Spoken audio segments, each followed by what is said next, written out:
أعوذ بالله من الشيطان الرجيم بسم الله الرحمن الرحيم الصلاة والسلام على الإمام الهدى والمتقين سيدنا محمد وعلى آله وصحبه أجمعين رب اشرح لي صدري ويسر لي أمري واحلل عقدة من لساني يفقه قولي. جزاكم الله خيرا for everyone who's joining in through our Zoom chat meeting as well as who are watching us online. I appreciate everybody's efforts coming in. جزاكم الله خيرا for attending this meeting today, just so that our audience members know what we're doing. This has been a conversation with experts. This is a series of conversations that I've been having with experts in their fields, discussing our current issues, current problems that the Ummah is going through and the world is going through in general. In our past meetings, we discussed with physicians who are dealing with the COVID crisis at the front lines. We have we spoke previous few days ago. We spoke with psychologists who spoke about the stress of this economic crisis as well as the impact that it's having on our social lives. And today, alhamdulillah, we have two very intelligent people that have come on to discuss a few things with us. Before we speak to them, I'll give a brief introduction. We have Dr. Ayman Hamed. Mashallah, he is a very intelligent guy. I've known him for several years from my undergrad years. He has a PhD in bioengineering, in cell and tissue engineering, and he's also a small business owner. So we'll be speaking to him about that. Dr. Ayman Hamed, he is well known in our local community in the Bridgeview area. So anytime you're attending Salatul Jummah, he's on the street, also directing traffic. He's there during Taraweeh time, directing traffic and keeping the kids in line, alhamdulillah. So he's pretty well known in our community for a lot of activities that he does, mashallah. He is also a member of Hizb ut-Tahrir. He works actively with the party. So mashallah, he is well-rounded in everything, from being a doctor to directing traffic, mashallah. Assalamu alaikum, Ayman. Alaikum assalam wa rahmatullah. How are you, Sheikh? Alhamdulillah, alhamdulillah, rabbil alameen. Jazakallah khair for the introduction, inshallah. Next we have a guest, mashallah, also a very intelligent person, a young and very intelligent. He's doing his PhD in economics. He is joining us from London. Faruq, he's an award-winning economist in his academic career. He is currently working on a research called monetary economics and macroeconometrics. Don't know what those terms mean, macroeconometrics, but he says it has to deal with economics and statistics. Faruq has written quite a bit on the current crisis. He's active on Facebook and active in his local community in London. He is also a member of Hizb ut-Tahrir. Hizb ut-Tahrir is a global political party that seeks to reestablish the Khilafah. Why that's relevant, we will speak about a little bit of what their ideas are and what they seek to achieve as we move along in the conversation. Assalamu alaikum, Faruq. Wa alaikum assalam wa rahmatullahi wa barakatuh. Jazakallah khair for having me as well. Jazakallah khair for joining us. I know it's pretty late there in England. The day has just started in lockdown now. Everybody's sleep cycle has shifted towards the end of the day. So did they do a curfew system now? Is it because people were not following the rules? They were just kind of doing whatever they wanted, Yeah, that's right. I mean, they've enforced a sort of like pseudo lockdown, so people are sort of. Have they? Okay, I see. Sort of self-isolating, But yeah, okay. I mean, most of us are stuck at home. Okay, inshallah.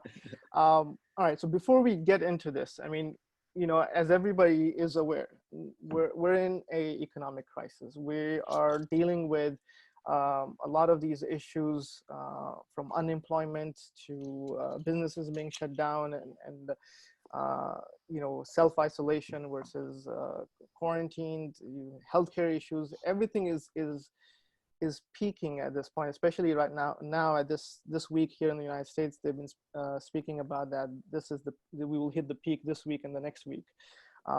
So to discuss some of these things, I wanted to get Ayman first, and you know, your background is in bioengineering and cell and tissue engineering, and I don't know if you've dealt with virology quite a bit in your career, in your research, but I just wanted to know if you know anything about this particular virus that is so unique that we as an audience, as a layperson, should know about from a cell or from a tissue or an RNA sequence sort of perspective.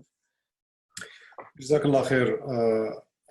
Even though my PhD research, master and PhD research, did not involve as much viruses and virology research, but I do, and I did a lot of extracurricular studies on that. And alhamdulillah, inshallah, I will, you know, say whatever I know that inshallah helps the audience and the public understanding the situation. So first, I know a lot of people talk about conspiracy theory and that this virus has been created and made in the lab, and it's by design made to, you know, cause such impact and effect on the population, especially the elderly. Actually, that does not stand from a scientific point of view. I will just give you an example.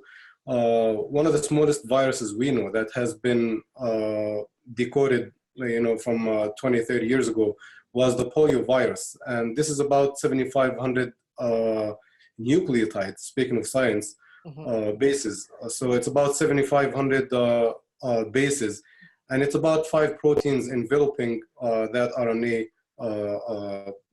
nucleic acid. If you want to talk about the statistics and how long it's going to take for such a sequence to come by chance, and if you don't start from an exact sequence, it's going to take, you know, many times, you know, the age of the universe and the age of the earth, you know, for part of that to come together. So from a scientific point of view, that does not come, again, by chance, and it doesn't, and we don't have the capacity yet to make that and manufacture it from scratch in the lab. What we can do as humans, and the capacity that we have at this point, is that we have to start from a sequence, from the RNA sequence of the virus. If we know the sequence and we start with parts of that sequence by certain enzymes, we can cut and you know, if you want to call paste, so we can cut and glue these parts together, so we can come up with you know, the virus to restructure the virus and remake the virus in the lab. Again, starting with the sequence, we have to know the sequence. We must know the sequence, and we must have it.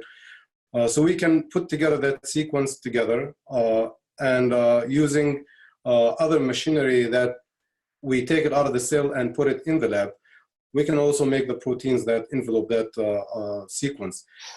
In other words, a virus like this, and it is much more complex than polio virus, cannot be 100% created from scratch, you know, as a new design in the lab. We don't have the capacity to do that. Yes, we do have the capacity to re-engineer and change some of the genes of the virus. But again, specific scientific information, if you look at the differences, again, this coronavirus, the COVID-19, you know, caused by this coronavirus, is 96% similar to SARS-2. I'm sorry, to SARS, because we call this SARS-2. So SARS-2, 2002, 2003 virus, we already know the sequence. So this virus is 96% similar to that virus. The problem, though, is that 4% is randomly dispersed along the skeleton. And because it is randomly dispersed along the skeleton, it is not by design that we have made from SARS-1, SARS-2. It is scientifically impossible to come up with these 4% and make them randomly dispersed along the skeleton of SARS-1 to say that this is, you know, synthesized and made in the lab. And we also, if you look at the different characteristics of that virus, and from the incubation period to the causes and the symptoms that happen, it's also nearly impossible. It's very, very, very difficult to design a virus with all of these attributes in the lab you put them all and you make them all together to come in one virus. It's also nearly impossible. And there's also one nearly impossible attribute by itself, is that to make it attack only and be lethal to elderly who are over 70 or 80 years old. That's also, we haven't gone scientifically this far to be able to design a virus like this. So speaking of the conspiracy theory, scientifically that does not stand, and that's not the case. It's a virus that we may have had, played with, and we may have had known for some time, but the chance that it jumped from animals to humans, I think that was natural, most probably was natural. And it is because, Allah subhanahu wa ta'ala created all these attributes and these things, living or unliving things, and whether it is a punishment from Allah subhanahu wa ta'ala or not, this is what coronavirus is. So that's, scientifically, it is not a conspiracy theory. Okay, inshallah. Let me, all right, since we got that out of the way, because I know this has been in the news where some conspiracy theory is going on between 5G and the coronavirus, and there's a big thing going on in England about this also too. But anyway, I just want to get that thing out of the way, so we cover our bases and we're done with that subject. Okay, Ayman, your mic, if you could just reduce the volume just a little bit. There's a little bit of static there and echo. But all right, so just for our guests that are joining it, inshallah, you can ask questions and give comments in the chat box on your right side on our Zoom meeting, and you can also comment on our my Facebook, my personal Facebook page, and I may be able to take some questions from there as well. Before I get Faruq into this, discussing a little bit more of the economic questions, I wanted to hear from you as a small business owner, Ayman. Ayman, mashallah, he has 2 stores. You run a furniture business. You had this, mashallah, PhD. Oh, by the way, he also has a PharmD degree from Palestine. So, mashallah. I forgot to mention that. But mashallah, you gave up your bit of an academic approach to run a small business. And the last conversation we had, we were talking about what's going on with your business. For our audience to understand what is your day-to-day issues that you're dealing with, how has this economic collapse, this pandemic affected you? Jazakallah khair. Well, actually, it didn't start, recently. It has been going on for some time. The US is really in recession. Based on the business we're in and other businesses that I follow, and generally. So you're saying you were feeling the effects of this prior to about a year or even more than that. Okay. And especially the beginning of the year has been really evident that the economic situation is not really good. And they've already known and predicted that, long before it actually started. The coronavirus is just an exposing factor. And they probably now blame for the economic recession and depression they're probably going to go through. But day-to-day life, well, actually, we're currently closed. We can't be open because we were considered non-essential or unessential business, so we can't be operating. Nevertheless, I have a password on it, but I'm not sure how this person was able to get on. It was a password protected link.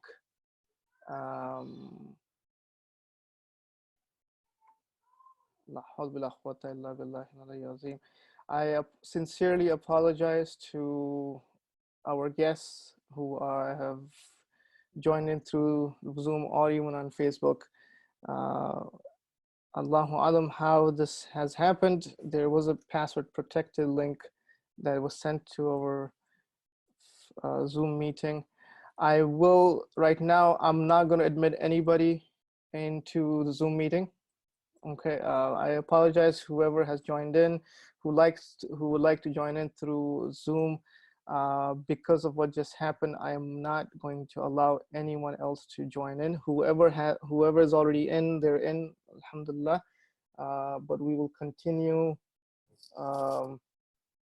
We'll continue with the meeting, but we will just do it through Facebook I'll take your comments and your questions on Facebook only. Let me unmute our participants. Okay. So you were saying the economic. Sorry. Okay. All right. Subhanallah, Bismillah ar-Rahman ar-Rahim. Let's go back to may Allah Azza wa Jal protect us from people like this.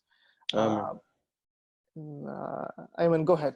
So, inshallah khair, I mean, this is not your fault. Maybe, inshallah, in the future, maybe using different programs, maybe another alternative. But khair, inshallah. So, speaking of a small business perspective, I don't want to sound like I'm complaining. Astaghfirullah, alhamdulillah, Rabbil Alameen. Allah gave us more than, and He bestowed His blessings upon us and, a lot of the Muslims. So we don't want to complain, and it's a shame to complain. But definitely, situations like this and before that, again, as I was saying, the economic crisis had actually already started from last year, and now it's being exposed, more than before. And what happened to the stock market, if you ask me, again, maybe that's, brothers Faruq field. Again, it's just the symptoms of a deeper problem that is already going on. And, if you want to discuss an economic issue, you really have to look at the root cause problem. But day-to-day life, it's not very easy. Again, bills don't stop here. And unfortunately, we're not selling anything. We're not doing any business. And there's so much you could do to survive and weather the storm before, you start raising your hand. You've had to let go of your employees, I'm assuming? Unfortunately, yeah, all of them. Okay. Yeah. So how many employees did you have? It actually depends between private contractors and employees. It's anything between 10 and 20. Oh, subhanAllah. So at a minimum of 10, at least maximum of 20 employees. Absolutely. And I'm sure, and this is where the issue is that majority of the United States population, they work on hourly paid jobs, majority of them. And it's by the time, we get to bi-weekly paychecks, etc. By the time the next Friday comes along, the paycheck is gone because you got to pay rent, you got to pay utilities, you got to pay for your car, your mortgage, whatever that you have. So unfortunately, that is a significant factor. So let me bring in Faruq here, just so that our audience understands, just so that the layperson understands what exactly happened. How is it that a little virus that caused a disease, a pandemic, all of a sudden bring down one of the strongest economies in the world, United States, for example, or the European economies? You have massive unemployment. Just 2 weeks ago, earlier this week, they released the numbers. About 2 weeks ago, a total of 2 weeks, there was about 10 million people who filed for unemployment, which basically means that the number is much more. But there's a huge influx of people coming in, filing for unemployment. How can that happen all of a sudden? Well, I mean, first of all, there's a few things that we need to, I think, make sure is clear to people. The nature of viruses and natural disasters and pandemics, these things happen, and they happen very regularly, and they've happened a number of times in the history of humans. Yeah, so you look at Black Plague, you look at the Spanish flu, you look at a number of issues that spread across Europe, for instance, before the Great Depression. Man has suffered, a number, even as Muslims, we've suffered a number of diseases and plagues and things like this. Now, as brother mentioned, this is not a conspiracy, regardless of where it originated from. The fact is that this is a virus that, is spread across the world to some extent, right? Now, the point about how an economic collapse arises, you have to realize that this would happen. Yeah, some hits to an economy would happen in the event of a pandemic or a virus to any given economy. Right, and it's very, very sort of simple, because the things that keep the economy ticking, right, the things that sort of make sure the economy is running smoothly, whether it be consumption, whether it be investment, whether it be exports, whether it be all of these things in which allow money sort of to transfer hands, they are being hit as a result of the virus. So, for instance, if consumers, because of, for instance, a lockdown, don't wish to buy from a business doesn't return any profit to pay its workers, the workers don't receive any money to pay their families, Investors don't receive any profits from the business. You know, there's a cascading effect, which a virus can very easily sort of hinder. So people underestimate a virus. It's not a small thing, actually. It's a very, very deep problem. The point that Brother Ayman mentioned, which I think is very profound, okay, is that depending on the nature of the economic system you're dealing with, a virus can have a very serious consequence or not so serious consequence. The bottom line is there will be some negative impact.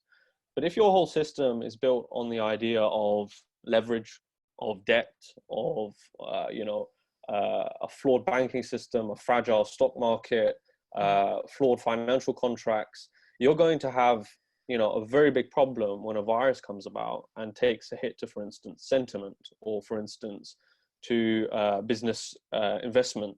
Because at the end of the day, if these businesses are not paying their debts and their debts are not being paid to whoever owns those debts and so on and so forth, you're going to have a very big cascading impact that runs throughout the economy. And that's what we're seeing. I mean, 50% of the stock market has collapsed.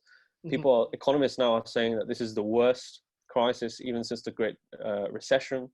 They are saying best case scenario that this is worse than the financial crisis, but shorter in terms of how long it lasts, and that the economy sort of recovers. So shorter than the financial crisis. The financial crisis was shorter. This would be longer. No, they're hoping that this is shorter than the financial crisis. Oh, I see. Oh. This is the best case scenario. This is how bad things are, right? They're hoping that, and what the brother was saying is, it resonates quite well, is that, look, the timing of this virus is so unique because capitalism is in such a precarious position after the financial crisis. It still has not fully recovered from 2008. You still see a recessionary thing. So, you know, the effects will be very, very sort of long felt. So let me bring you then this point in. I mean, so if we're talking about 2008, right, the financial crisis with big banks failing and so forth, the federal government pumped in about $700 to almost $800 billion during that time to shore up these banks. You know, Lehman Brothers, they allowed Lehman Brothers to fail, but then they wanted to protect the other companies, the other banks. Now we have on Monday, 2 weeks ago, when the stock market basically tanked, the Fed basically put in 1.5 trillion or so in value to shore up that S&P 500 and so forth because of that sudden drop. That's right. Then 2 weeks, then about a week and a half later, they said, okay, we're going to put in $2.2 trillion back into the market, and we'll distribute it among small business owners, large corporations, public funding for the government, etc. So all in all, you have maybe about $5 trillion worth of money that just basically they printed, right, and pushed into the market. How does that work? Right? So where does this money come from? How they're printing all of this up, and how is it supposed to save you and I? So the key to understanding some of the monetary policies that are organized by central banks is to understand what quantitative easing is, right? So what you're describing is effectively called quantitative easing, and it's something that I think the first real person to expose in a sort of an orthodox setting was Milton Friedman, in a way. That's quite shocking, right? Which is that banks, central banks, just like the Bank of England has basically pledged, they effectively go out into the market and they purchase assets from companies, namely mostly government bonds. You purchase this money with money they simply create, right, digitally, right? So there is literally a process by which beforehand it used to be printing, but now as we turn in past the gold standard and the Bretton Woods system, it's a digital sort of like system whereby they create effectively assets that they place into firms and businesses or retail banks that they basically purchase from. So they can fill these companies, insurance companies, pension funds, retail banks, non-financial firms, so that, you know, they can effectively go on to spend or then lend, for instance, the money that they've recently just acquired. If they didn't do that, right, the argument is by most economists that the economy would suffer from a very harsh level of deflation because people are not spending their money, right? And in order to effectively mitigate that, companies, they're trying to reduce their prices. So the idea is that they print the money so that they can maintain the same price level as was before the crisis, so that when the crisis does arrive, there's no issues in terms of price instability. So they have these targets like 2% and so on and so forth. I mean, we can go into the technicality. I mean, it's not very interesting, right? Where, yeah, we'll you know, banks, they, you could, if someone is, they force the yield of the bonds to fall, their prices rise. It's just a fancy way of saying they lower the interest rates by printing more money to improve investment. That's the whole economic jargon, right? So in simple terms, these are just magic numbers that they come up with, and they just kind of. This is the purest sense, the most purest sense of wizardry, right? It's the purest sense of fabricating wealth, assets, because of the nature of the fiat system, out of thin air to effectively pass on to institutions like the retail sector.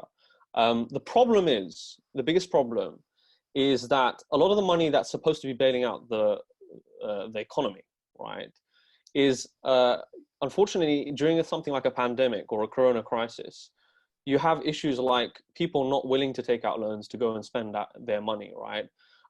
So what generally happens is that the central bank usually just prints money to fill reserves, right?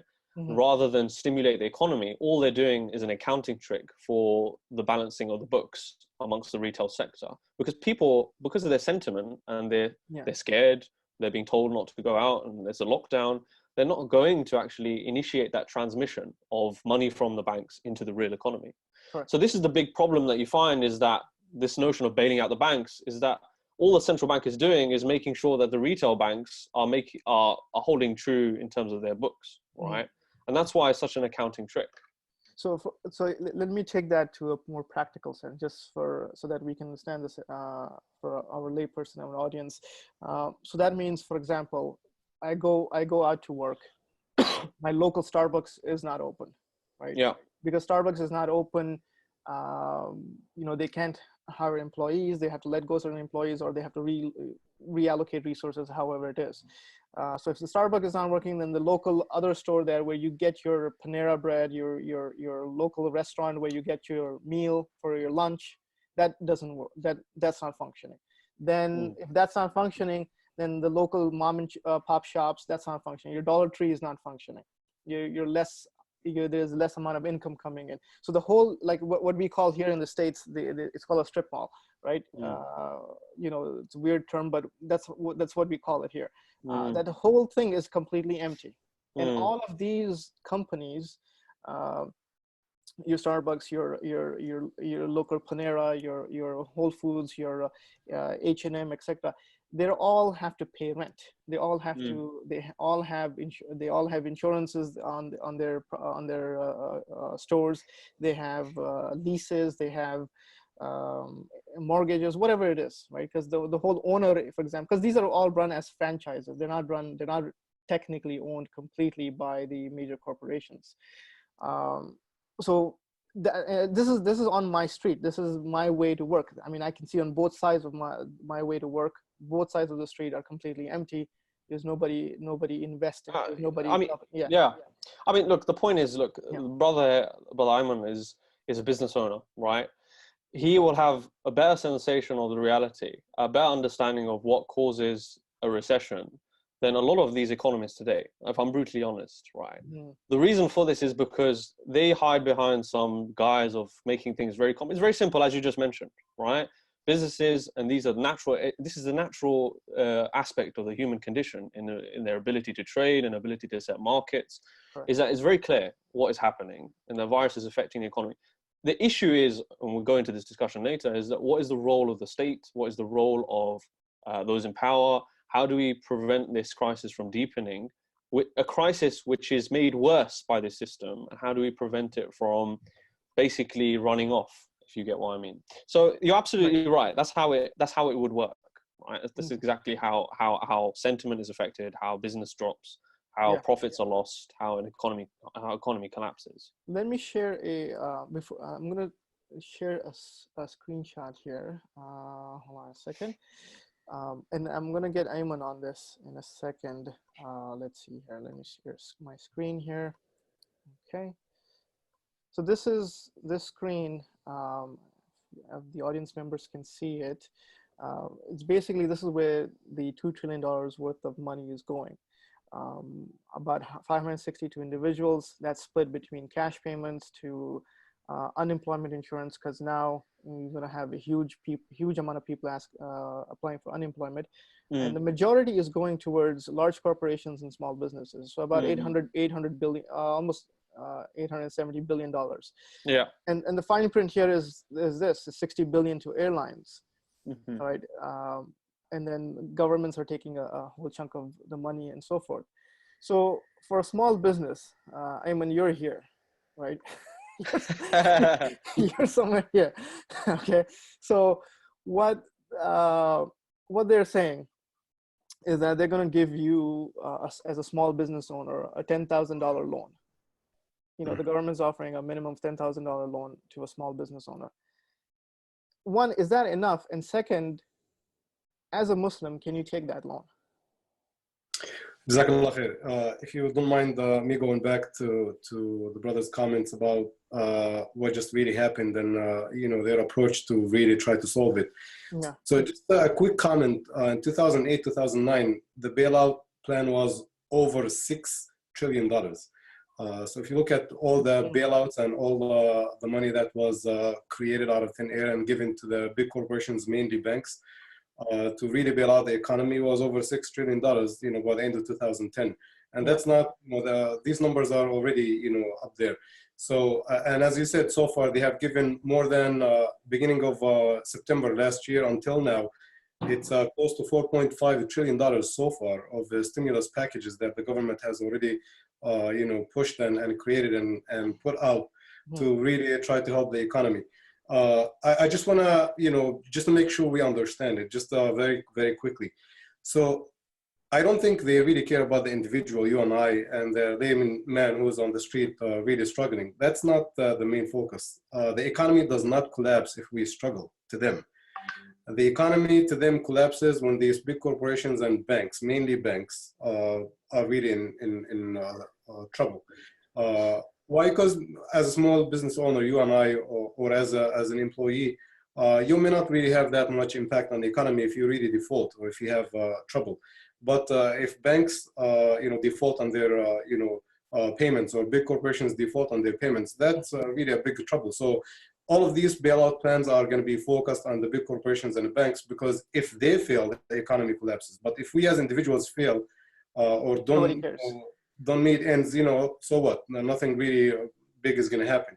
That's why 90% of these bailout plans are going to be focused towards banks and big corporations. And that's been by design for all along. This is not new, and it's not going to be the last time. So jumping to your question, number one, $10,000 is not really going to do anything. It doesn't matter how small your business is. If you're going to be closed for 2-3 months, and I'm just going to give you a small example. I actually send my kids to a private tutor, and she has a tutoring center, you know, teach them Arabic, Quran, and, you know, help them with their homeworks if they need to. So I'm going to give you an example of her expenses. She pays $1,900 a month rent. She pays $7,000 of payroll salary to her 3 helpers who help her in the center. She pays close to $600 of bills, utilities, you know, electricity, gas, internet, phone, and all of that. So her monthly expenses on average, she tells me, are about $5,000 a month. She's closed her center on March 15th, and probably will not be able to open unless, you know, God knows, but probably guesses, you know, June or July. So if she's going to be closed for, basically, you know. Yeah. So if she's going to be closed for 4 or 5 months and her monthly expenses are $5,000, you know, she won't be able to really do anything except that pray to Allah subhanahu wa ta'ala that Allah saves her from really losing her business. So, and that's normally the case with a lot of these businesses. So whatever the stimulus package they're talking about and they want to give is really nothing compared to a small business average expenses. It's probably, if you're very, very small, maybe it will help you for 1 month. You know, smaller, you know, to a middle-sized business, you know, 100 employees, 50 employees, that's pocket change. That's an hour, you know, of expenses a month. So $10,000 does not really do anything. That's really a joke. But what's more important than that, is the concept of halal and haram. Can we take it as Muslims? Well, if it is a loan, it doesn't matter whether you pay the loan back or not. If you apply for a loan and the contract states that you will have to pay interest, in other words, it's an interest-based loan, it doesn't matter whether you pay it or not. If there's a condition says that you will pay interest at any point of time, this contract becomes haram to sign, and it's null and void, and it's not Islamically allowed. It's haram to really initiate and take advantage of. It doesn't really matter what other, some Muslims organizations say. But let me push you on this. I mean, but for example, I think I read some of the details, and they said, look, your interest rate will be deferred if you do X, Y, and Z. If you maintain your workforce, if you're able to invest back into your business, and we can defer that interest rate for 6 months and so forth. And the interest rate is minimal; it's only 1%. So that's one argument that will come up, right? And then the second argument is this is darura. This is necessity. We are suffering. We're losing our business. We're losing our livelihoods. Hence, this is allowed because of darura, because of necessity. There's a concept for our audience who is joining in.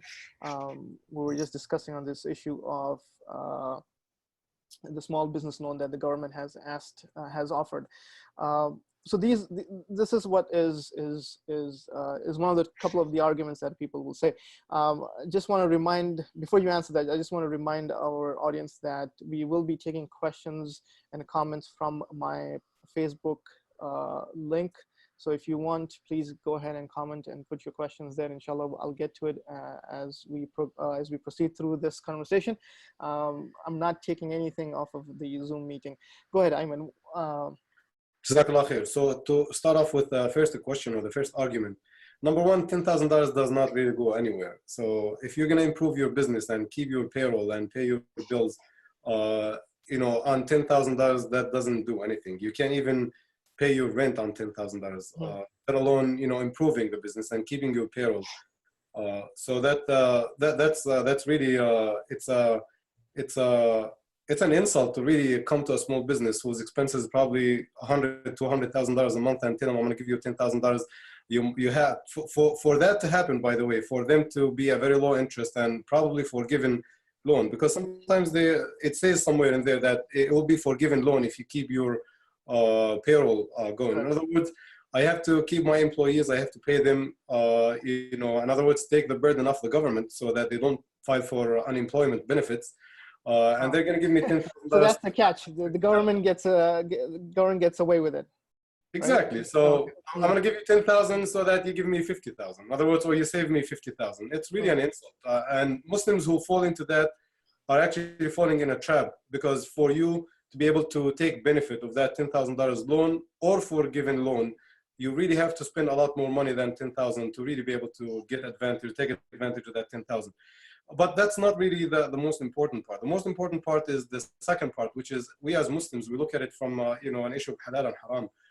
Allah subhanahu wa ta'ala did not put a condition when riba becomes haram and when riba is haram, or if riba becomes halal. It's unconditional that Allah subhanahu wa ta'ala makes riba haram at all times, all conditions. There is no condition that excludes that prohibition and makes it halal. The ayah is definitive in its meaning, and it's definitive in its authenticity. Allah subhanahu wa ta'ala says in the Quran, Bismillah ar-Rahman ar-Rahim, وَأَحَلَّ اللَّهُ الْبَيْعَ وَحَرَّمَ الرِّبَا. Allah had made riba haram. It's over. It doesn't say why. It doesn't say when. It doesn't say where. Riba has been made haram by Allah subhanahu wa ta'ala, unconditional, unreasoned. We don't look for a reason why riba is haram. Allah made it haram, and that's it. And Allah made the trade halal, and trade also in things that Allah subhanahu wa ta'ala allowed to be trading with. Allah made it halal. And we don't ask Allah subhanahu wa ta'ala why, because the ayah says and continues saying that the kuffar said, إِنَّمَا الْبَيْعُ مِثْلُ الرِّبَا.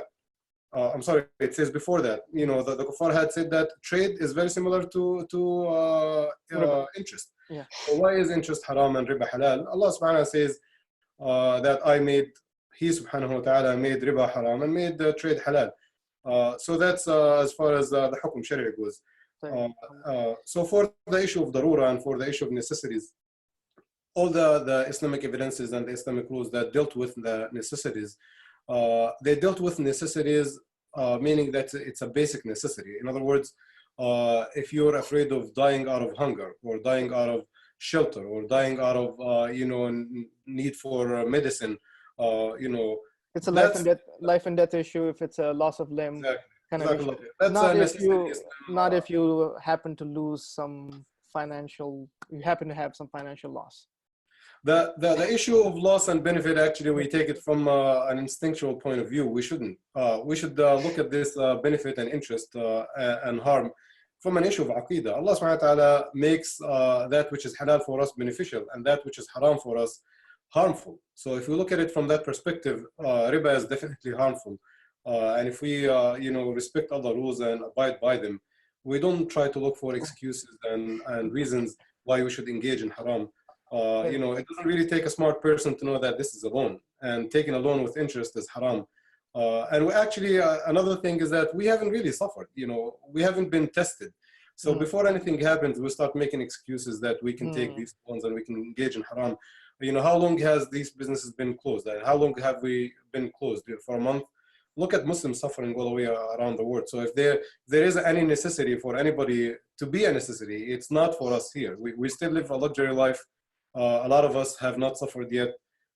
So it's not fitting. This is not the context in which necessity really comes to. Jazakallah khair for that. And just answer. Yes, Faruq. Just a small point. Sure. I think it's also, Jazakallah khair. I think there's one point that's really fundamental to this, right? Which is that if we start focusing on whether or not $10,000, £10,000, 20,000 is enough to run a business, I think we're missing the wood for the trees. Us as Muslims, we need to ask the deeper questions. Why is it that this fragile, weak, feeble system is set up in such a way that when a virus like this comes along, that it has to propel and prop up investment banks who gain all of the monies, like for example, just to purely balance their books, when the business owners, the street vendors, they're ones to bear the most of the brunt from it, whether it be through later on higher taxation, whether it be them funding actually these investment banks. This is a serious problem to do with the system. If we, sometimes it's very easy for us to get sort of buy down in the nitty-gritty of whether or not a policy is effective. Governments are going to make policies, they're going to do whatever they need to do in order to get the economy going, especially this economy. The nature of the system is that it's so weak, so fragile, that it has exposed a serious problem in its structure and its framework whenever a virus comes around, because it has nothing to be able to combat it. Or whenever anything happens. Not just absolutely. Anything, right? Any external thing can just kind of all of a sudden collapse the economy. So let me push you on this a little bit, right? So if you're saying the capitalist economy, the United States, European countries, whatever it is, just the whole capitalism is so fragile that it can collapse in a matter of days, minutes, so on. It's not really built on real value. There is I want to bring in an article that came up, and this was published on April 3rd by Henry Kissinger. Right, on the New World Order. Correct. So let me, am I sharing this? Okay, hold on a second. Let me bring this up for the audience to look at. So this is from Henry Kissinger's website. This article was published also on Wall Street Journal as well. And he basically says that the corona virus pandemic will forever alter the world order. Not too long of an article, but there is a point here when he says that safeguard the principles of the liberal order, that we are at a point that we need to safeguard the principles of the liberal order. Similarly, there was another article written by Paul Mason on the same day, April 3rd, and it was published in Al Jazeera. Paul Mason is a journalist, a British journalist, and he goes on, he says, will coronavirus end capitalism, will signal the end of capitalism? A long article, he goes through the plague and so forth. Are we seeing this, Faruq? Are we seeing that capitalism is collapsing? That this could be marking the end of capitalism? It's a big philosophical discussion, but I think we should have it. Look, Kissinger is a famed political analyst. Obviously, his name speaks for itself. He's the man who single-handedly with Nixon orchestrated, I guess, the post-Bretton Woods fiat standard, I guess, or the petrodollar. So his analysis is actually quite startling, and also, you know, objectively speaking, his analysis on political events can be actually quite accurate sometimes, right? When it comes to Paul Mason, I mean, I had the unfortunate pleasure of meeting this man. Oh, really? Okay. Yeah. No, I mean, he came to a conference at Cambridge, and, you know, we had a chance to sort of sit down afterwards, I guess, and speak about a few things. But, look, these guys, they often do make the claim about, I mean, Paul Mason is much more of a post-capitalist, so he believes that, you know, there will always be something that's about to turn over the page of capitalism. And Kissinger is a much more defensive, Correct. He's a stalwart of capitalism and liberal order and all that stuff. He's the main proponent, or you can absolutely. Say, I mean, we look at the trends today, right? I mean, you know, in my personal view, right? Capitalism has always it will find a way to revise itself somehow, repackage itself, try and make some tinkering, some monetary policy, some fiscal policy tinkering. I mean, Paul Mason, for example, is a good example. He has such a weak grasp of what is to succeed capitalism that he has to name that very system after what preceded it, right? So he calls it post-capitalism. He has no idea of what comes after capitalism. The only thing he can say about what comes after capitalism is to use the very same word as capitalism, because the limit of his thought extends not beyond the framework of capitalism. So these guys, they do make a compelling point, right? Which is this virus has put this whole world into a recession far faster than any recession since the Great Depression, and one that is beginning to look like will be worse than the financial crisis. And if this is kicking a man while he's down, right? The capitalism has not recovered since the crisis. Interest rates have never been lower. They can't go negative. That'd be simply absurd, like I've always mentioned. Quantitative easing has simply failed. Ability of monetary policymakers to actually influence financial markets is weakening. There's a global glut in the terms of demand. There's a really bad consumer sentiment in the Western world at the moment. The leaders of the free world are completely blindsided by something like this. So they make compelling arguments. My argument here is that, look, capitalism has found a way to repackage itself. Only until a rival ideology or a rival state arises would something like the defeat of capitalism come about. Until that point, there will be a repackaging, a revision, some sort of adjustment to the principles of capitalism that we've seen very, very frequently before. You know, after the financial crisis, they said, look, we're going to come hard down now on monetary policy rules. They did that. After the Great Depression, they said the same thing. Keynes famously obviously said that we got rid of the gold standard and now our fetters are basically unfettered. So there are many things like, it's nothing new per se, right? So I think it's not necessarily the end as of yet. I see, okay. But we should be optimistic.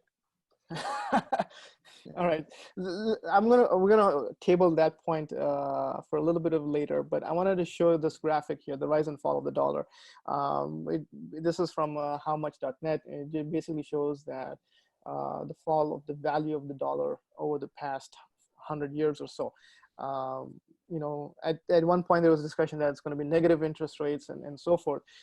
Bretton Woods agreement right after the Second World War that you spoke about with John Maynard Keynes, and then the whole situation where they talk about market regulation and all that stuff that came up in the discussions in 2008.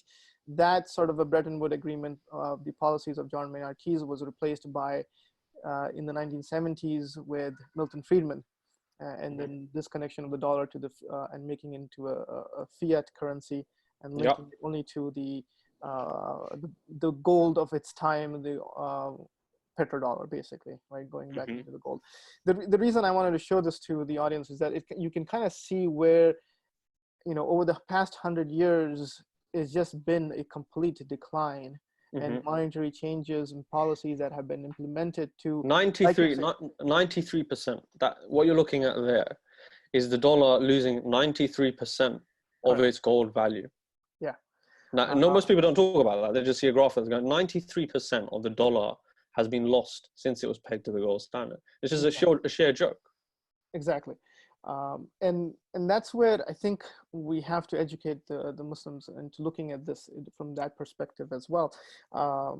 That there is really, you know, these are, like you said, it's bailing out capitalism at every instant because that's what they have, right?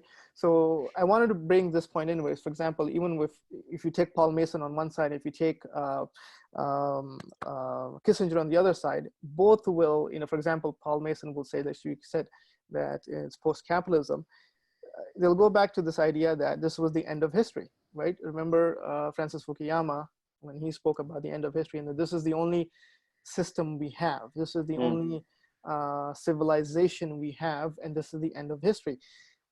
I'm going to get Ayman also on this. Is that, do you really think that within the economic, within the economists or the political thinkers, this idea is still in their minds, that this is still the end of history, this is still what we have best, and this is what we will try and make it work somehow? I mean, look, I've been in, I consider myself fairly young at the moment, 25. I've been in academia for only probably 5 years now, right? And in my short life, I've witnessed, the post-financial crisis era, I guess, in its purest form.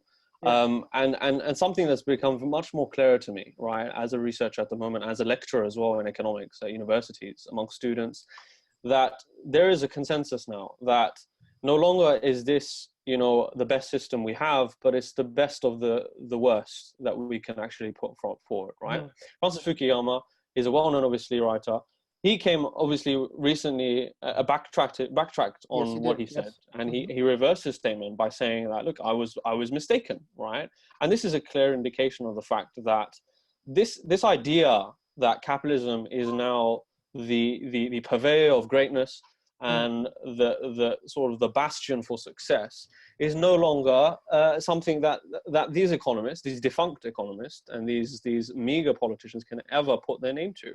We are looking at a very precarious and unique time in which we will, inshallah, by Allah's will, witness a very radical and change to this system, I believe, that we pray we even see in our lifetimes. But by consensus, by the students I lecture, by the supervisors that oversee me, there is some degree of unanimity over skepticism concerning this system, and no longer you would be naive, in fact, in a common discourse, to defend this with a bold face, and I think that's the shocking thing.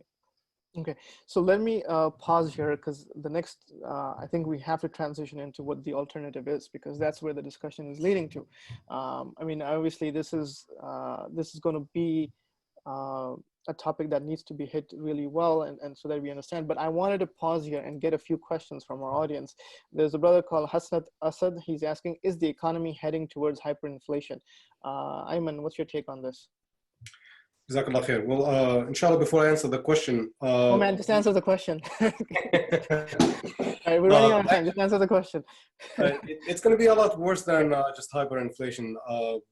The more they print the money and the more economic stimulus that will be needed to bail out the economy, the more inflation is going to happen, and the more worthless your money becomes.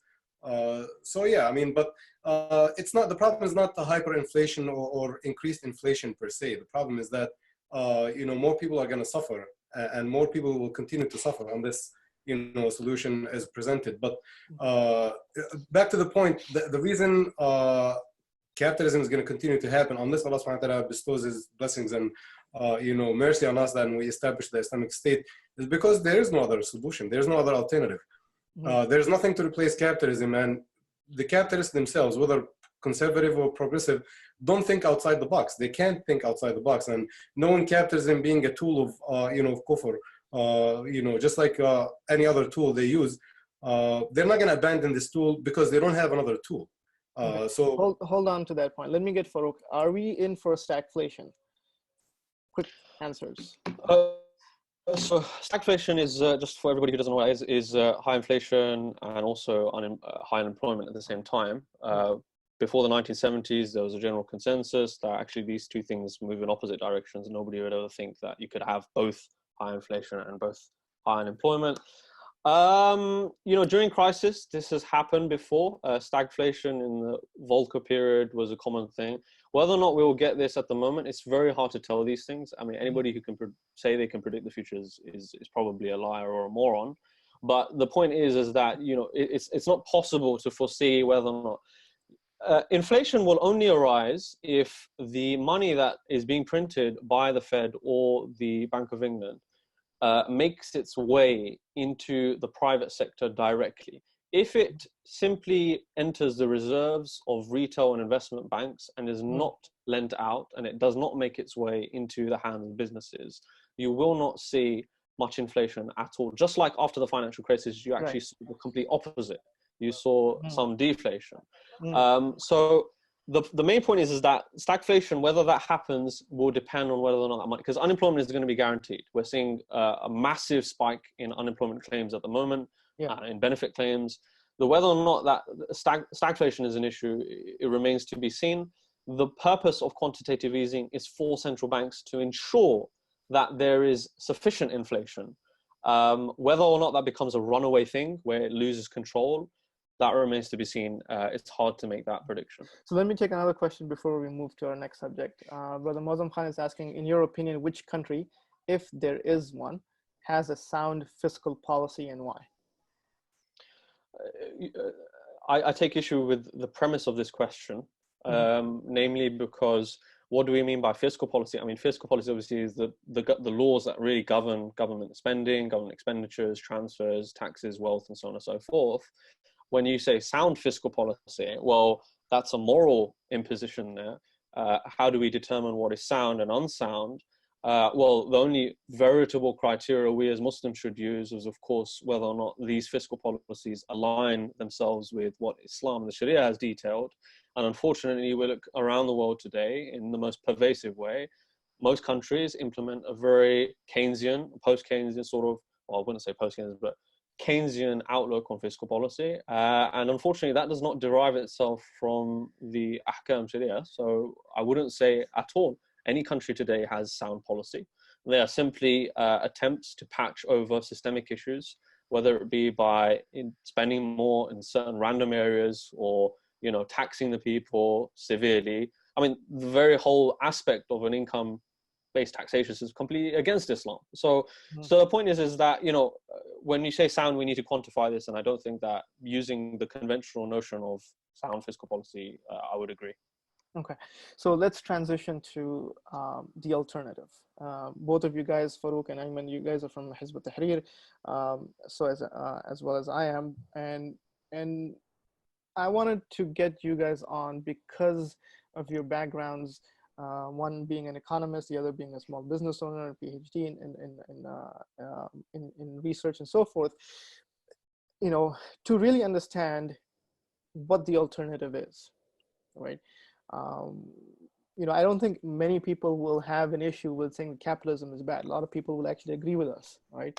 That capitalism is bad. It's only the bankers, it's only the big corporations that benefit, and so much of the world's problems is because of these venture capitalists and how the world functions and colonialism and all that stuff that's come through capitalism. But the question then goes back to, is that what's the alternative? And if we're saying Islam is the alternative, Ayman, how? If you can get on that, how is Islam the alternative? Jazakallah khair. So fundamental problem with capitalism and its economic solution, actually three problems if we can pinpoint, is that number one, the economic system in capitalism is based on number one, interest based loans. Number two, distribution of wealth being wrong distribution of wealth. Number three, virtual economy. It's not based on actual real economy. I mean by that stock markets. And these three fundamental problems will continue to exist as long as they exist. Also, the problem with the economy will continue to happen. So from an Islamic perspective, Islam looks at the economy completely differently. So number one, the economic system is ensuring an economic policy and economic practices that will guarantee the taking care of the affairs of the people by the state, and people by themselves also taking care of the affairs of one another. So as long as we understand that Islam does not allow interest, which is the biggest problem in capitalism, and also does not allow virtual economy to happen. Islam is based on real economy. You can't just have something that is assumed value and pretend that you can trade that as the stock market does. You really have to trade, buy and sell things of value, tangible things. Number three, the distribution of wealth. Islam does distribute the wealth based on the understanding of the ownership. And inshallah, if you want to go through that, we can go through that. Let me get the fundamentals down first. I mean, the thing is, for example, okay, when average Muslim speaks about Islam and Islamic economics, they say, look, okay, yeah, interest is haram and zakat is 2.5%, right? This is where we unfortunately sometimes, and then this is nothing. I'm not trying to belittle Muslims here or anything like that. So I just want to be clear on this issue, is that this is what we know. This is what we have learned, that the interest is haram, there is no interest, and there is no, and zakat is 2.5%. How is an economy going to function? I mean, how are you going to run a country? How are you going to run a state? How are you going to run people's businesses if this is what it is? Only you say interest haram and zakat. Faruq, can I get you on this?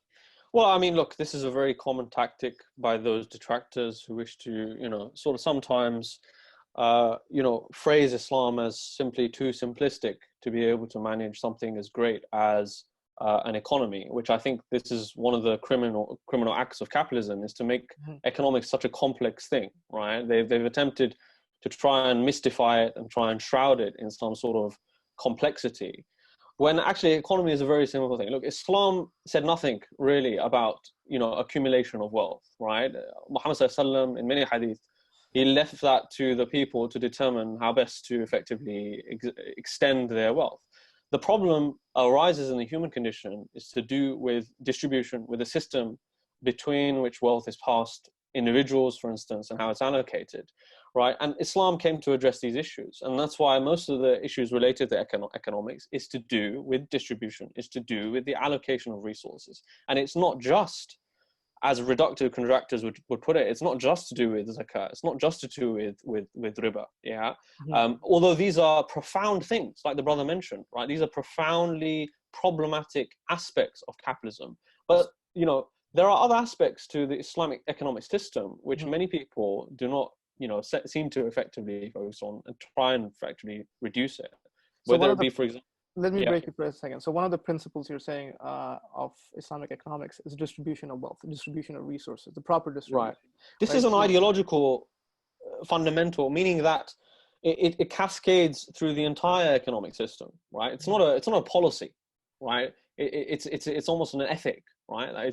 I'm not saying ethic in the Islamic finance sense, because it's a load of rubbish, but it's something that's filtered throughout. Let me give you an example, okay? So most people will say, oh, distribution, that's very vague. Let's take a look at, for example, something very, very simple, which is your taxation system, okay?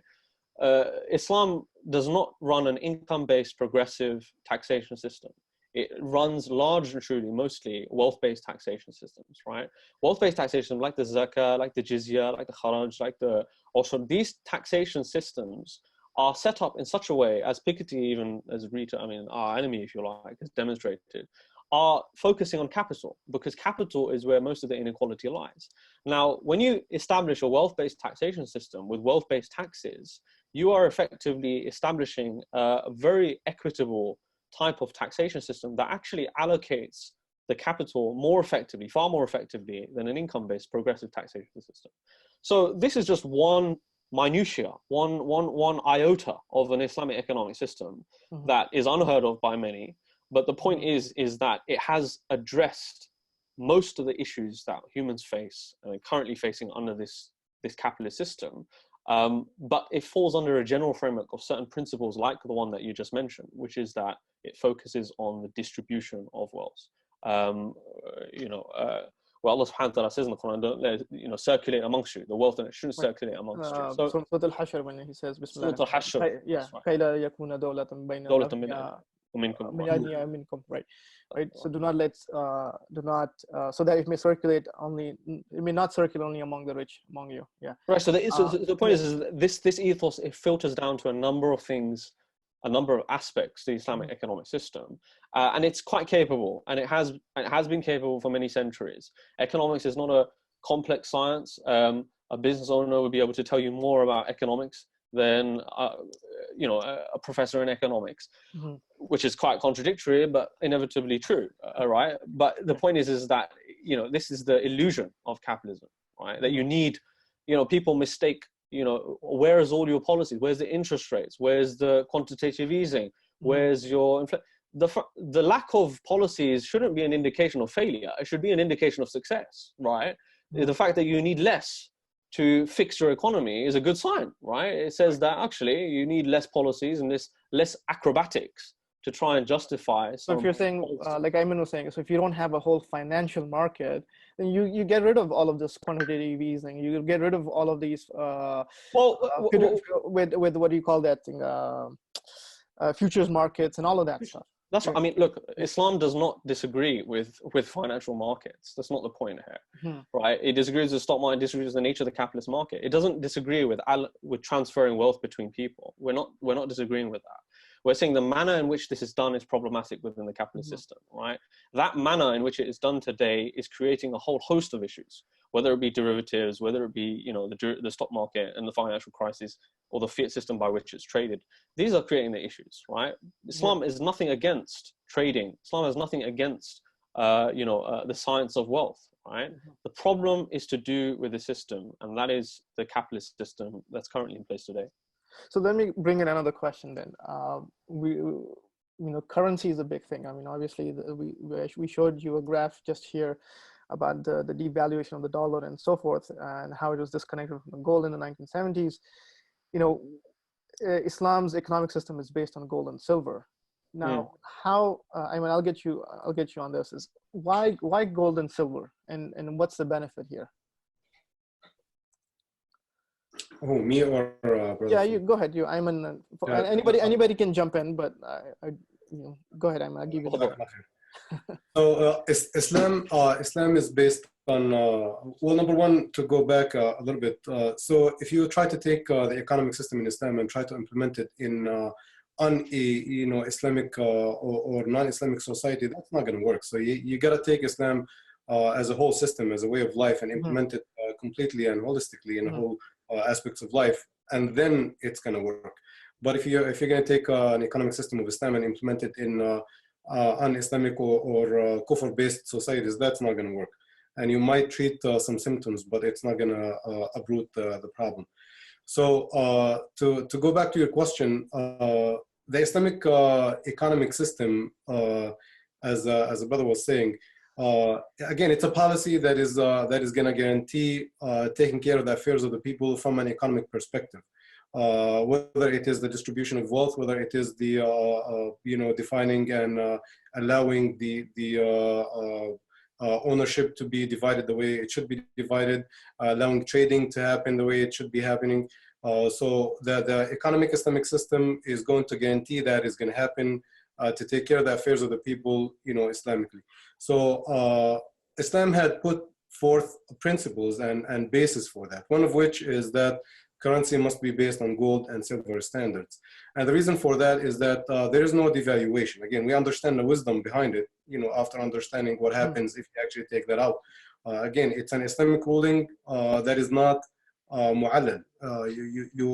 We don't have an analogy based on which we say, this is the reason for this ruling. There is no reasoning, as it is not mentioned in the text and in evidence. There is no reasoning why the currency must be based on gold and silver standard, but we understand the wisdom behind it. Islam protects your money and honors your money and does not allow anybody to steal it from you. Again, we just talked about $4.5 trillion stimulus that will devaluate, your money, exactly by how much there's out there compared to how much they print.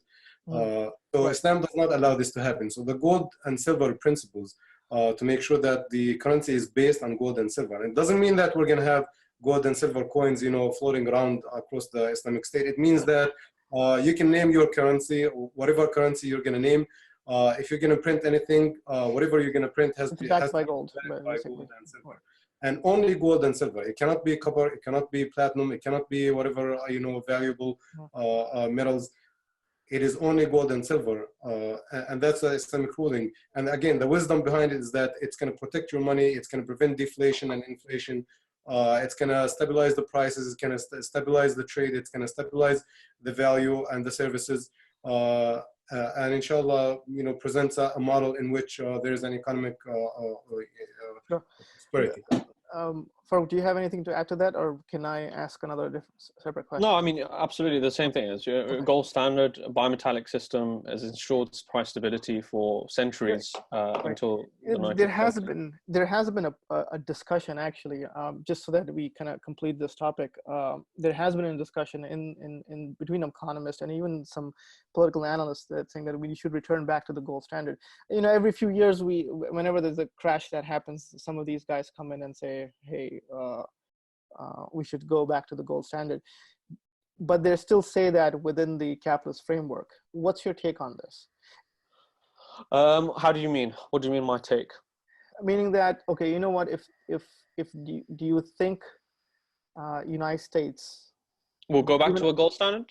Would go back, or will allow any other country to? No, I don't think so. Yeah. I mean, look, the point is this, right, is that the graph that you showed about the decline in the dollar, quite ironically, it is completely inversely related to the price of gold, meaning that as the price of the dollar falls, the price of the gold rises. The reason why this is the case is because gold is effectively an inflation hedge. When you ever see inflation, people rush to buy gold.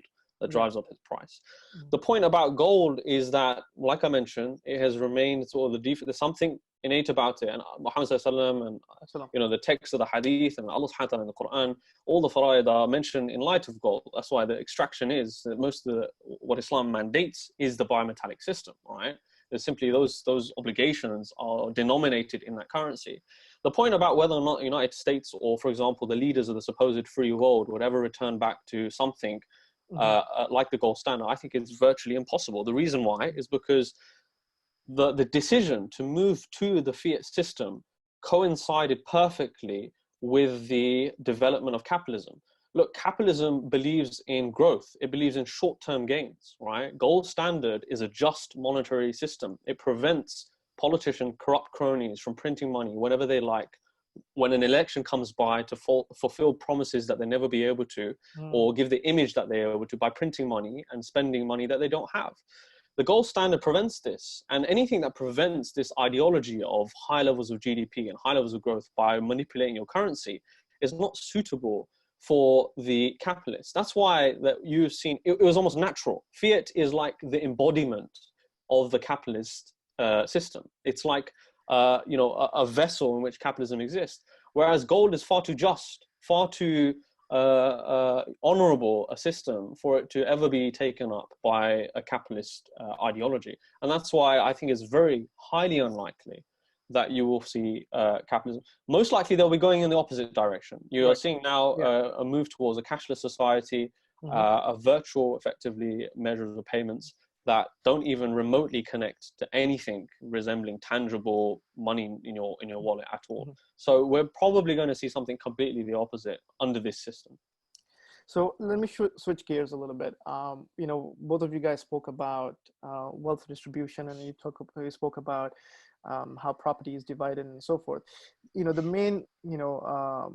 main commodity, the big thing that is always talked about when we talk about economy and crashes and stuff like that is the price of oil, right? Is the gas prices at the pump or and what the barrel costs, etc. How does Islam take care of this issue of resources, for example, oil and gas, right? What is Islam's policy to this? Well, I mean, as you know, Islam places, key resources in the hands of the ummah, right? Muhammad says in many hadith, the pastures and the fires and the energies, for instance, that are laid in the hands of the people are the basic necessities. The son of Adam was was guaranteed certain basic necessities, food, clothing, and shelter. These aspects of the human condition are guaranteed by Islam to the Muslim Ummah. There is no ability to privatize. There is no need to monopolize. There is no reason to ever seize control over these at all. If you're asking about how, Islam would, address the volatility in oil prices, that's a sort of a different question, I guess. But the issue of that is that it's sort of a tool, I guess, by the United States at the moment, whenever they feel like their currency is weak or strong. But bottom line is that Islam protects these resources. So Islam has basically, just so that our audience is clear on this, is that it divides property into three different categories: what's called private property, public property, and state property. So oil and gas would be in public property. And not monopolized by big corporations like BP or Aramco and the private sector, and it would not be considered a private ownership either. The question, look, just a simple example. Look at this coronavirus. Okay, look at the United States. You guys with healthcare, right? I mean, what a sad state of affairs for the human condition to live in a society where a virus comes walking in so deadly that it places the old and the sick, the most vulnerable in society, to their deathbeds. And you live in a system, or these people, they live in a system. It's not our system. This is some alien foreign ideology that we have no association to whatsoever for anybody who's holy and just. That penalizes the elderly for getting sick by raking up their bills as a result of not possessing health insurance. It's a farce. How can you accept something like that as a measure of success and prosperity? It's just absurd. And this is as a result of privatizing key things that are endowed by Allah subhanahu wa ta'ala to the people, not just the Muslim, or it's to humans. They have endowed this as a right, as a citizen of a state, and this is something that we need to tell people. We need to really, you tell someone the old and and I've had these conversations that imagine a system, that will guarantee you free healthcare. They would laugh at you, right? So we've got the NHS, it's slowly falling apart, but they would laugh at you. And this is what capitalism has done. It's made something which is normal and a basic right laughable, because it's so out there, so absurd, that it would be seemingly criminal to accept something so just. Let me bring you to this. I'll take Faruq's point about how the healthcare system is in the United States. I mean, we all know, it's garbage. NHS was probably a little bit better, but in any case, the fundamental point is true. What Faruq is saying is that this is a for-profit industry. It is where you can't expect to have free healthcare. Could I just make one point? Sorry. Sure. Go ahead. Yeah. Something observation in the UK. Yeah. It's a really pet peeve I have, is that people they worship the NHS, right? And my response has always been, look, the fact that you have to worship it as if to try and protect it, right? When you really want to preserve something, you're worried that it's going to collapse because you're so scared. You have to constantly praise it. You have to say, "Oh, look, it's so good." It's not a norm. This is like a unique, special gift among the chaos of capitalism that we have somehow latched onto. This is what it's come to. People are having to praise the system purely to protect it, because they know that if they took it for granted, capitalism would eat them alive. Right, that's true. Okay, let me bring that. Jazakallah khair for that comment. I can see how you got worked up over there. Yeah. And inshallah. So the argument becomes is that, so you especially in healthcare, and how they'll say, look, you can have healthcare for all, Medicare for all. You can't have free healthcare for everybody because we can't afford it. Or if anybody speaks about that sort of an institution, then the slogan comes in, oh, socialism. You guys are calling for socialism, right? But then if we speak about Islam having a unique system, a unique economic system, this is an argument also is placed, is that, it has a bit of capitalism here, it has a bit of socialism here, free healthcare is from socialism. How do you tackle that argument? Jazakallah khair. Well, To really have free healthcare and to be covered medically, it doesn't necessarily solve the problem. I mean, I don't think people who have free healthcare, like in Canada or maybe some parts of Europe, really live any better life than people who live here in America. So it's the same. It's the same issues that they're dealing with because they live under kufr, and you can't really separate kufr. Both are derived from kufr, and both are not really set up to take care of the affairs of the people. So whether you have free healthcare or you pay for your healthcare, the outcome is the same because these systems, whether again free healthcare or you pay for healthcare, are not set up to take care of the affairs of the people. Where in fact Islam, it's not that it doesn't capitalize on people's need and it doesn't monopolize. That's not really the reason. The reason is that it is a system, number one, set up by Allah subhanahu wa ta'ala, who knows our needs and who best can fit what suits us. Number one. Number two, the Khalifa or the ruler, his post is to take care of the affairs of the people. He's not hired, so that he could show off or, take advantage of his post. And after that, he works for some of these firms and make billions of dollars. That's not the job of the Khalifa. The job of the Khalifa is to look after the Muslims, after their affairs, take care of them, economically as much as he will take care of them medically. So the policy of the Khilafah state, inshallah, when it comes looking at the healthcare system, as the Prophet ﷺ, it would provide healthcare for everyone who needs it. But before we provide healthcare for people who need it, we know that Allah subhanahu wa ta'ala created the sickness and the disease, and He created the solution for it and the cure for it. In capitalism, they actually don't look for a cure for all these diseases. And maybe we're off topic here, but maybe that's one of the reasons why I left my field. I don't really work in it. Is that, and this is really a conspiracy. Let's not get into that, Ayman. I've heard enough of that. Inshallah. But the point we're talking about Islam, Islam does not work this way. Islam looks for the problem and solves the problem.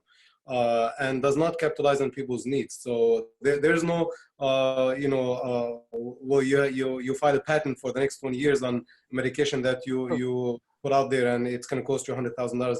There's no such thing. Again, if you're a private company and you worked up a way and you come up with a medication that cures certain diseases that are very serious, the state will compensate you for that, and it doesn't become your private property. It becomes, available for anybody and everybody to produce it. Especially, you can't capitalize on people's needs. Even if the state does not reimburse you, you still cannot capitalize on people's needs. Well, here in these systems, again, whether it is a free healthcare or you pay for healthcare, they capitalize on people's needs. Whether these there's always a monetary benefit that the corporation is looking for. It's not a genuine altruistic approach to disease and healthcare, right? Absolutely not. Okay. Let me get a question in here. Sorry, just on the point about socialism. I often receive this question most when I'm speaking to people, and anybody who asks this makes this point really that what you're calling for is socialism. They really have not really. Most of these questions don't come about for people who read about socialism. These are people who have not, they don't know the difference between socialism and communism. They don't know the difference between revisionary Marxism or orthodox Marxism. They don't know they've not read Hegel. They've not read Gramsci. These people, they don't understand what socialism is. So my response to often this is to look, go back to socialism, take a much deeper look at what actually socialism is. Try and figure out the basic difference between a social democrat and a democratic socialist, and come back to me and we can have a discussion about how socialism is predicated on the allocation of the factors of production to the state. There is essentially no private sector, right? So this is a system, an ideology that stems from communism, which is the utopia that Marx obviously spoke about, and socialism was the route to get there. Right. Which is built on radically different ideas to Islam, and there is, it's even more apparent between communism, i.e. socialism as an ideology, between socialism and Islam than capitalism and Islam. So if anything, it'd be clearer to people that these ideologies are on a different level playing ground. They're not the same, and we are not calling for one or the other, except for Islam. Let me just get a question here. Faruq, can you explain the advantage of a bimetallic? This is from Fuad Saeed. Can you explain the advantage of a bimetallic current system regarding money supply? How is money supply an issue an issue, current system, and its effects on inflation? I think we addressed this question. Yeah, we sort of we spoke about it. So if you we spoke about a little bit of fundamentals in terms of the Islamic economic system. We spoke about gold. We spoke about oil. We spoke oil and gas. We spoke about how property is divided and so forth. The question that I think a lot of people still have is, you can probably make, and I think Ayman touched upon this a little bit. There is this idea that we can make Islamic economics work within the capitalist system. So we see Islamic finance companies coming up, and we see a lot of literature also written on it. Especially, for example, if you take the Muslim countries, they'll say, look, we're implementing some parts of the Islamic economic system, hence we're making it work. Whether it is talking about Islamic finance and trying to work with that, or whether it is on a country level, let's say the Muslim countries like Pakistan or Saudi Arabia, etc. What's your take on this, Faruq? I mean, the point is quite clear to see. Anybody who studies Islam sincerely and studies Islam's position on economic affairs will know with great certainty that Islamic finance and the attempts that effectively try and manipulate the legal framework of capitalism to try and push a few things here and there from Islam is nothing that resembles the Islamic economic system. The key point here is to realize that Islam operates in totality as a system, as a whole, rather than as a part. And you can't make a comparison between a few rules and laws that govern your financial market in a certain respect, or have a product, for example, that offers no interest on it, and then claim that we're making any progression. In reality, this is a big detraction from any progress at all. Those who traverse on a path to effectively establish laws or bylaws for Islamic finance, not only do they distract our attention from the systemic issues, but they also tacitly legitimize the framework of the existing system that they're working within, because they are effectively saying that, look, rather than working on something to replace this entire framework, this edifice, this structure, we will instead settle for less and work on guaranteeing a few products here and there, which I'm not saying you shouldn't do, but the point is that it is by no means the same. It's no means on the same level, and it's something that will not bide over time. Okay. In that same regard, I think we have I have a few more things to discuss, but inshallah, I'm trying to wrap up the discussion here.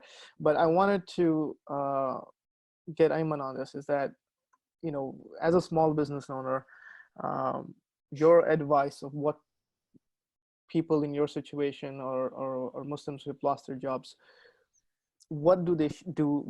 What should they do right now?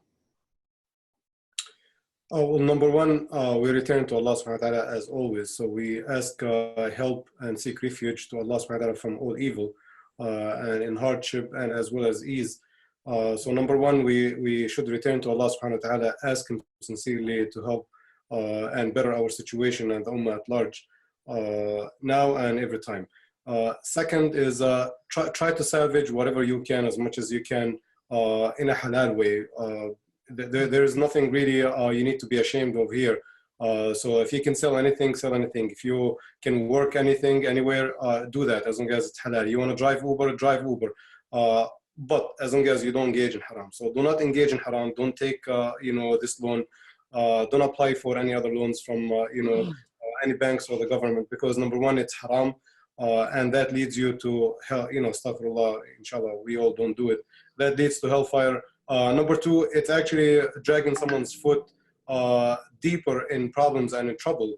A lot of these companies who are actually struggling now and they need these loans is because they already have loans and they're having a hard time paying their loans. So if somebody takes a loan, he's going to have a harder time paying this loan. So my advice is do not take the loan. Again, it's too soon really to look for other alternatives. We've been locked down for 2-3 weeks. I know it's been difficult, but inshallah, in time, if that continues, we have to be, pioneers in finding other ways and trying to, figure out other avenues how we can survive, inshallah, through this. The other thing I want to add to that as well was that, alhamdulillah, I think we as a community in our local communities need to be aware of who is being affected. Like for example, the teacher, your kid's teacher, right? Or knowing who your relatives are, etc., who have certain needs. So inshallah, whoever is able to help them out, please do so. And I think as a community, we should help each other out in these trying times. I wanted to make sure I mentioned that so that we don't leave that part out, which is fundamentally making sure that the halal and haram are secure within our minds, as well as we as a community can help one another out, whoever is able to, inshallah. There is a lot of needs that people have, whether it is issues of rent, whether it's issue of health care bills and so forth. Just recently, there was a thing that started to help with people's funerals. MashaAllah, subhanAllah, within minutes, people donated a lot of money. So Muslims, alhamdulillah, we give a lot. And inshallah, we should come together as a community to help out one another as well. Now, before I go to... can I just add on very quickly? Sure, go ahead. Sure, go ahead. Inshallah, again, I'm going to use Hizb ut-Tahrir as an excuse, but I'll turn it the other way. Again, even though we are a political party, but that doesn't mean that we engage with the society and help out in crises like this. So I don't engage with the society as Hizb ut-Tahrir. I engage as Ayman. You engage as Abdul Rafi. You engage as Faruq. Right, yes, yeah. And we should not be disconnected, and we should not be isolated. Inshallah, be engaged. As a Muslim, as a brother who cares about the Muslim issues and the Muslim. Let me go to Faruq. I think there are a few comments coming in through Facebook. There are a few questions. I think I will table those questions for now for a little bit.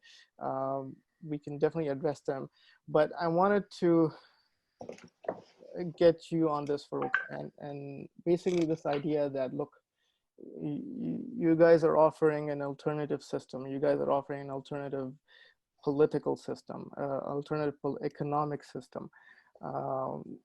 Kissinger is saying that the world order needs to be, the current liberal world order needs to be preserved. And you're coming. We're saying it needs to be destroyed. You're saying it needs to be replaced or with something else, right? With the Islamic system. The question is this a castle in the sky? Is this a viable alternative? Is this dreams and hopes and not based on facts and reality? Well, first of all, the notion of khilafah is fundamental to our aqidah, right? Muhammad ﷺ says, تكونوا فيكم ما شاء الله أن تكونوا ثم يرفعها إذا شيء يرفعها ثم تقول الخلافة من هذه الجموع. And then he goes on with a long hadith about ملكا عظا ملكا جبريا, and then he says ثم تكون خلافة على منهاج النبوة, and then ثم سكت, right? So he says that that there will be khilafah upon the prophetic methodology. So this is no fantasy, no dream. It is a reality that we envision as if it were coming tomorrow. And we must envision this as it is by our name and as God is our witness. As Muslims, that the khilafah is no castle in the sky, but an inevitable reality that we hope to live in. The point about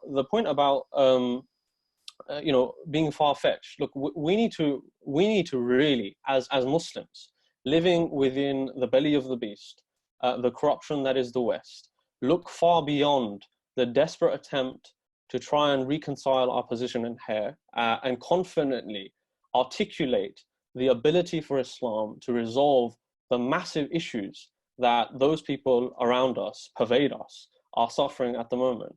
And so long as we are able to articulate this solution, we are able to actually make it less far-fetched in the eyes of those people who behold it.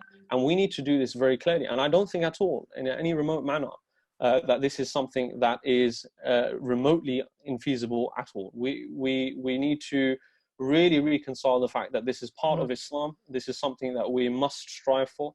It's certainly possible. It is only feasible alongside a group that is actually in the business of making it a reality. And I would wager and argue, as probably undoubtedly you all will, that there is only really a few select people and groups that are working to do that. Jazakallah khair. I think at that we'll end our conversation at that point. There are a few questions, but unfortunately we've run out of time. We've gone over time actually. But Faruq and Ayman and myself, we will address the questions on my Facebook page. Faruq, if you guys, I know Faruq is active on Facebook. Ayman, he's still old school. He just likes physical contact. He's not in the virtual world here. But inshallah, we will address the questions and the comments that have come through on my Facebook page. Inshallah, we'll get to that. But I would like to thank our esteemed guests. Jazakumullah khairan, Faruq, from joining in from London. It's pretty late there. I appreciate you giving us your time. Once again, my friend, it's early in my day. Okay. Yeah, so Jazakallah khair, Ayman. Barakallah feek. You've always come through when I ask. Jazakumullah khairan for everything that you do. Inshallah, for our audience, we will continue with our series of conversations with another one coming up in the next few days. Inshallah, check out my Facebook page and I'll message people on WhatsApp group as well about our next conversation. We'll continue these conversations so that it can benefit the community and address some of our fundamental issues. Inshallah, Ramadan is coming up in a few weeks. We will have something about that as well.